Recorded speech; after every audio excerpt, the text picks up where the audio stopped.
Assalamualaikum warahmatullahi wabarakatuh. Halo rekan-rekan pecinta otomotif. Masih dalam pembahasan 16 poin servis, yang mana kali ini kita akan memfokuskan pada poin pemeriksaan celah klep dan aliran oli. Oke, kita lanjutkan pemeriksaannya, yaitu ke bagian penyetelan atau pengukuran celah klep. Nah, jadi langkah-langkah kita dalam melakukan penyetelan atau pengukuran celah klep ini bisa dilakukan dengan cara membuka dulu tutup headnya atau melihat posisi gigi temeng. Kemudian juga kita harus membuka lubang pengintip di bagian magnet atau bagian poros sengkolnya ini.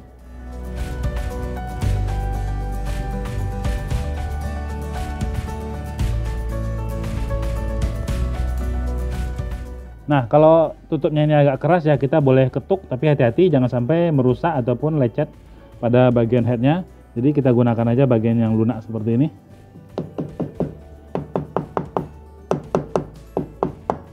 Oke.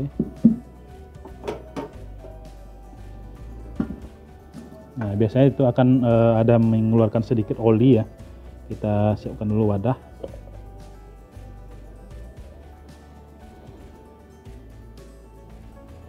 Oke, sudah kita buka cover head silindernya. Selanjutnya kita juga buka bagian lubang intip ini.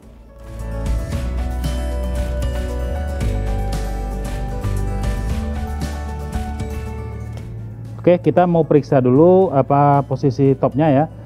Kita paskan sesuai dengan normalnya posisi top. Ya. Nah, kita bisa lihat di sini ada garis. Ya, garis ini harus sejajar dengan bagian pinggiran dari head cylinder ini. Ini harus sejajar gitu ya. Kalaupun lewat sedikit itu nggak apa-apa, nggak mesti harus betul-betul lurus, karena terkadang ketika ditopkan dia suka bergeser sedikit begitu. Nah, ini udah dianggap sesuai, ya, kurang lebih segini. Oke, segitu. Nah, lalu di belakang kita juga bisa lihat apakah juga sudah sesuai dengan tanda ataupun garisnya. Nah, ini kita bisa lihat di situ di lubang intipnya ada garis dan huruf T di situ ya. Nah, ini artinya posisi topnya sudah benar. Kita tinggal periksa kelonggaran dari celah klepnya.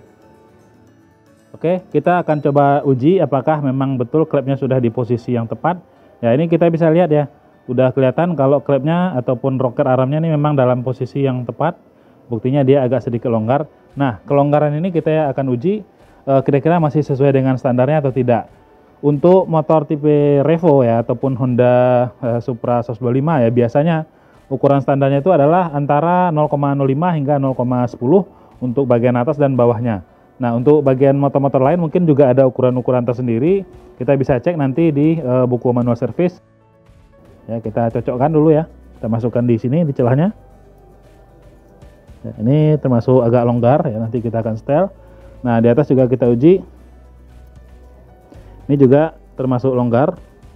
Barangkali ini nilainya bisa 0,10 di sini. Nah, ini 10 juga. Oke, mungkin bisa aja kita lakukan penyetelannya ini kurang lebih sama nilainya. Dipaskan aja di angka 0,10 untuk in dan X-nya. Ya, kita akan coba samakan karena dia nggak akan terlalu berbeda hasilnya. Kita akan setel menggunakan kunci setelan klep dan juga kunci ring ukuran 8 dan 9 ya. Untuk motor tipe Honda biasanya ukuran 9. Nah, cara melakukannya ya. Kita mau buat ukuran di ketebalan 0,10 atau celah 0,10. Nah, di sini kita bisa lihat celahnya masih terlalu longgar. Maka kita mau melakukan sedikit merapatkan ya dari yang ini. Maka kita setel dulu atau longgarkan dulu mur pengunci baut setelan klepnya. Kita longgarin ya, kita longgarin dulu. Ya. Oke. Setelah dilonggarkan, kita akan kunci bautnya atau kita putar ke arah kanan supaya dia menekan ya, supaya agak masuk ke dalam. Nah, lalu kita akan coba tes lagi di sini.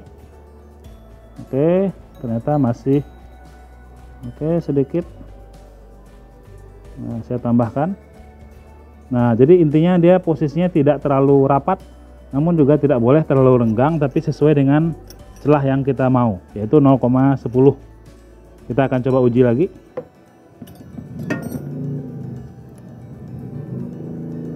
Oke ya, kurang lebih seperti ini. Nah, tandanya dia pas, kita biasanya melakukan pengujian seperti ini ya. Kita masukkan bilahnya ini bisa, tetapi ketika kita tarik ya, tarik bisa, didorong dia tidak mau. Nah, seperti ini ya, bergulung atau berlipat. Tapi ditarik dia masih bisa, dimasukkan dia juga masih bisa. Artinya celahnya sudah sesuai dengan standar yang kita mau. Ya, kurang lebih seperti itu. Nah, di bawah juga kita lakukan hal yang sama.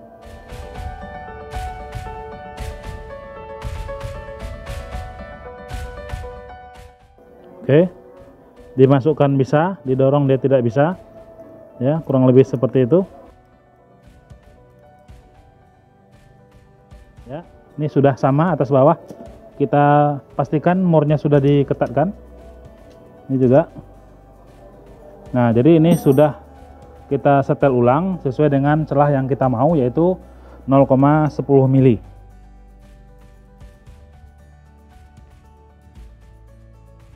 Nah, setelah kita selesai melakukan penyetelan celah klep, kita bisa langsung masuk ke poin pemeriksaan aliran oli mesin nih. Karena kebetulan di mesin tipe Revo ini ya, kita mengecek aliran olinya itu harus melepaskan cover head silindernya. Nah, beda dengan tipe Yamaha itu yang ada disediakan sebuah baut khusus yang mana kita bisa hanya buka bautnya lalu kita melihat aliran oli mesin. Nah, kalau di tipe yang ini itu nggak bisa, kebetulan kita harus lepaskan seperti ini, lalu kita hidupkan motor. Nah, kita akan periksa aliran oli mesinnya itu ada muncrat atau tidak begitu ya. Nah, kalau ternyata ada, berarti oli mesinnya itu mengalir dengan lancar. Nah, kita akan langsung masuk ke poin yang berikutnya, yaitu pemeriksaan aliran oli mesin. Saya akan langsung start di sini.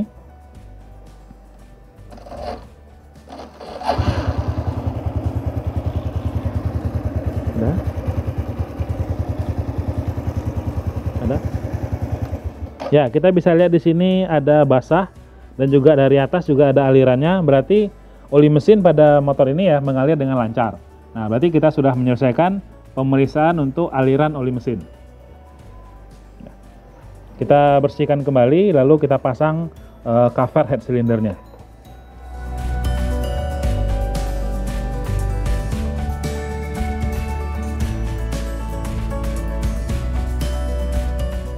Jika diperlukan, ini bisa juga kita beri sedikit lem ya, kalau memang khawatir akan terjadi kebocoran. Tapi kalau memang nampak tidak terlalu bermasalah ya, kita bisa langsung pasangkan kembali ya. Tapi mudah-mudahan tidak ada gejala rembesan oli nantinya.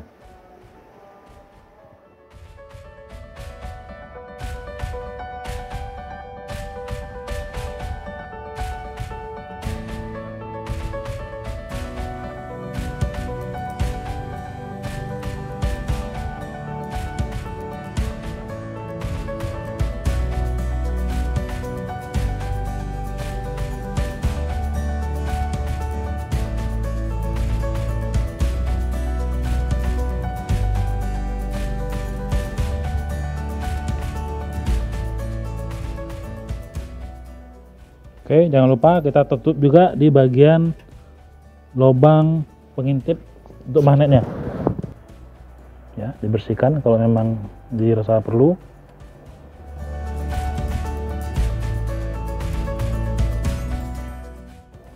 Oke, cukup.